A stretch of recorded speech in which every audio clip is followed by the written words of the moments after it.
గత కొద్ది రోజుల నుంచి కళ్యాణ్ గారి గురించి నేను చేస్తున్నటువంటి ప్రతి ఒక్క వీడియో కింద ఒక ఫాల్తుగాడు భజన చేస్తున్నారు అని చెప్పి కామెంట్ చేస్తున్నాడు.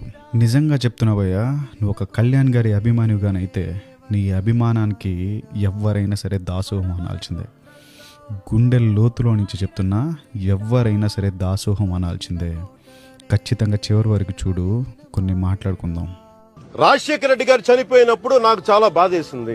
అది కూడా నా పుట్టినరోజు కోసం ఎవరు చాలా మంది వచ్చేది మాట్లాడుతుంటే, ఇక్కడ విదేశంలో, ఇక్కడ మలేషియాలోనో ఇక్కడ షూటింగ్ చేస్తా ఉంటే కొమరంపుల్లి రాజశేఖర రెడ్డి గారు చనిపోయారంటే నాకు చాలా బాధ కలిగింది. సంబరం చేసుకునేది కాదు అది. నేను ఆయనతో పోరాటం చేస్తున్నాను వ్యతిరేకంగా. అది చాలా దారుణం. అది ఎందుకంటే నేను చెప్తున్నాను, ఒకరి చావు, ఒకరి అరెస్టులు ఆనందించేవి కావు. విన్నారు కదా కళ్యాణ్ గారి మనసులో మాట.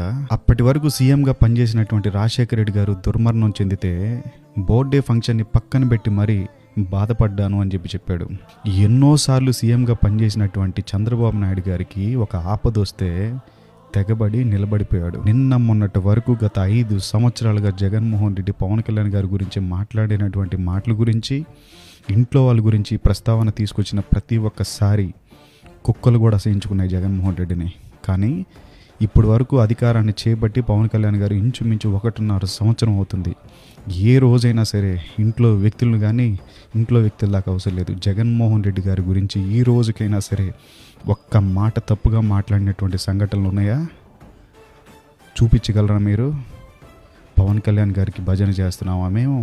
సొంత బాబాయిని గొడ్డలతో చంపేసిన నోరు తెరవని మనిషికి, ఇంట్లో అమ్మ చెల్లికి ఆస్తి కోసం ఆపదల్ని కలిగించేటువంటి మనిషిని సపోర్ట్ చేస్తున్నటువంటి మీకు, ఆపోజిట్లో ఉన్నవాడు శత్రువు అయినప్పటికీ కూడా సాయం కోరుకుంటే నిలబడిపోయేటువంటి పవన్ కళ్యాణ్ గారు లాంటి వ్యక్తికి సపోర్ట్ చేస్తున్న మాకు చాలా డిఫరెన్స్ ఉంది. మద్యపాన నిషేధం అని చెప్పి ఆ మద్యం మీదే కొన్ని కోట్లు సంపాదించుకున్నటువంటి ఒక ఆర్థిక నేరస్తుని అభిమానిస్తున్నటువంటి మీలాంటి వాళ్ళకి ఒక నిస్వార్థ నాయకుడైనటువంటి పవన్ కళ్యాణ్ గారి లాంటి అభిమానం పొందాలన్నా కూడా అదృష్టం ఉండాలి.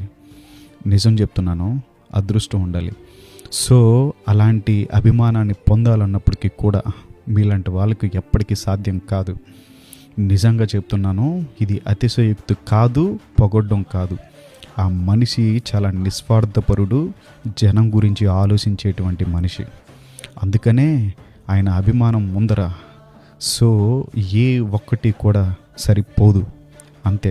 అందుకనే చెప్తున్నా, పవన్ కళ్యాణ్ గారిని అభిమానించేటువంటి ప్రతి ఒక్క అభిమానికి చెప్తున్నా, మీరు గొప్పవాళ్ళు అంతే.